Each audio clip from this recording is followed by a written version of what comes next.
So in this video, I'm going to review the Crust Evasion Lite, find out what I like and dislike about it in this video. Welcome back, Pathless Peddlers, and if you're new to the channel, if you're into the non-competitive side of cycling, riding party pace, you have found your people. Hit that subscribe button. The Crust Evasion Lite, like the name suggests, is a lighter, svelter version of the Crust Evasion. It's a Crust Evasion that's been put on a diet, no more bonbons and cheese puffs. It's also been stripped down a little bit to be a overall quicker machine. So looking at the bike, the frame is steel and it has a carbon fork. The carbon fork, of course, is one of the ways that the bike has been able to shed some weight. It has 3-pack mounts to put anything cages, as well as internal routing if you run a dynamo hub. On this particular build, the bike is rocking Schwabe Thunderbolts at 27.5 by 2.0 inches.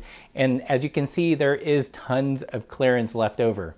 The wheels have Stans branded hubs, and I believe they are the Stans Crest Mark III rims. This bike is thoroughly modern. It's got through axles and disc brakes. The brakes are the hybrid cable/hydraulic brakes from Yokozuna. And one noticeable upgrade from the Evasion Lite as opposed to my Crust Bombora, which will make many a bike mechanic breathe a sigh of relief, is that they both have flat mount brake mounts on the front and the rear. In terms of the controls of the bike, it is running SRAM Rival drifters on some carbon whiskey handlebars, finished off with some New Bombs cloth tape. To finish off that sleek, modern retro look is Crust's own stem. Looks kind of like a quill stem, but works with threadless and has 4 bolts on the front for easy bar changes. Looking at the middle of the frame, it has 3 sets of bottle mounts.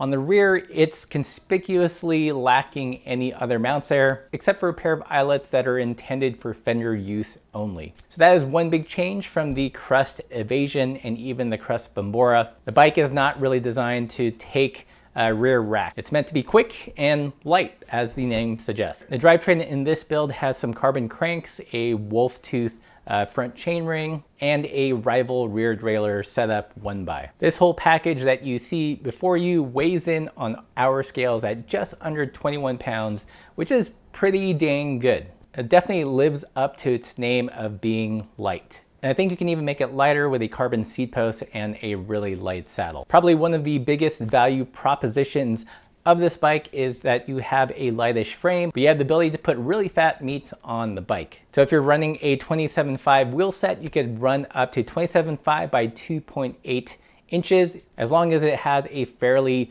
low knob profile, something like the Schwabe G1s. If you set up the bike 700, you can go up to 700 by 55. And if you go the old school 26-inch dead route, you can put up to a 26 by 3.0 tire in the front and a 26 by 2.8 in the rear. So there's a ton of flexibility if you like to run fat meats. And that's probably the coolest thing about this bike, is that you can run these bigger tires, but the frame and the fork itself can still remain relatively light.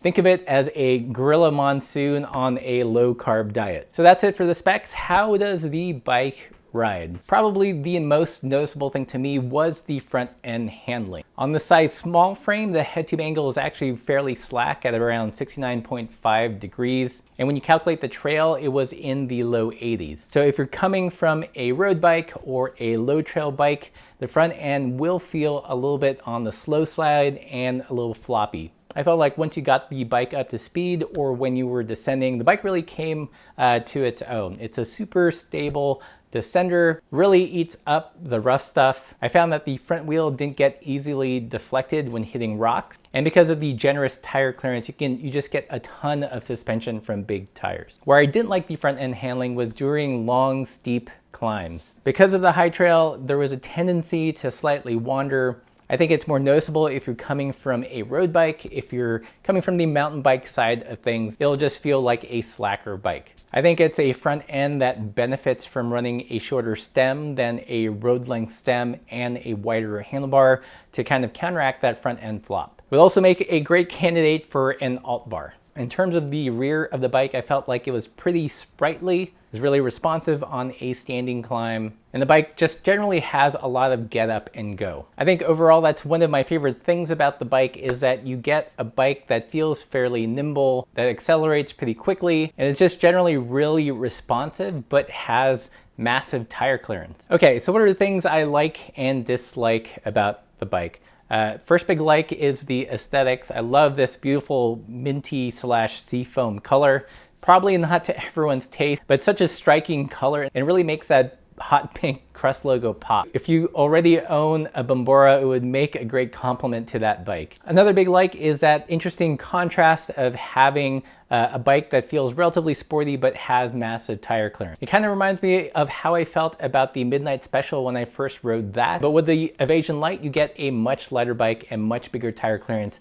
Those are my likes. What are my dislikes? The first dislike, or rather instead of a dislike, something to get used to, is the front end handling. I feel like it's right at that threshold where a bike can start to feel a little bit drunken goaty in the front. I don't think it's so over the top that you couldn't get used to it, but if you are coming from a low trail bike or a more neutral road bike, it's something you're gonna notice and something you will have to adapt to. It has its cons, but it also has its benefits. The big one being super stable on rocky descents. And one last con, this is just my own personal thing, is I do kind of wish it still had a rear rack. I mean, I know the intent of this bike is to be a pretty sleek, go fast bike, go rackless, but oftentimes I have problems running a rear bag, so the ability to have some kind of support there, supported by the frame, would have been a big plus, and it's kind of just missing that. So I know one of the questions you guys are going to ask is, how does this bike compare to the Crust Bombora? In some ways, they're closer in how they handle than they don't. I feel like they both have that kind of quick overall responsiveness. I think the lighter weight in this Evasion Lite build is definitely noticeable. It just seems to make climbing up hills a little bit easier. The Crust Bombora, of course, has mounts, so if you're into rack packing, that's the better bike for you. And while the Bombora does have generous tire clearances, the Evasion Lite just has massive tire clearances. And of course, the front end handling. The small size Bombora does have a higher trail than a road bike, but for me, it feels a little bit more natural. And again, the Evasion Lite just creeps up a little bit higher still. But at the end of the day, they're not vastly different in the types of riding that you could do. Both of them make great bikes for gravel events. If you want to do a ride like Mid-South and want something that has fat meats and not a whole lot of frame weight and will be super stable and comfortable on those gravel descents. Evasion Lite, great bike for that. You can also put a more road-like tire on this bike with less aggressive knobs. That may lower the bottom bracket just a touch, but it would make a pretty good all-rounder road bike as well. Another use case of the Evasion Lite, of course, would be fast and light bike packing. So overall, a pretty versatile bike. But that's what I think. Let me know what you think about this bike. If you have any other questions about the Evasion Lite, leave those in the comments below. And hey, if you guys dig this focus on non-competitive cycling content, please consider supporting the channel by joining us on Patreon or buying a sticker, a patch, all that good stuff. And as always, keep the supple side down.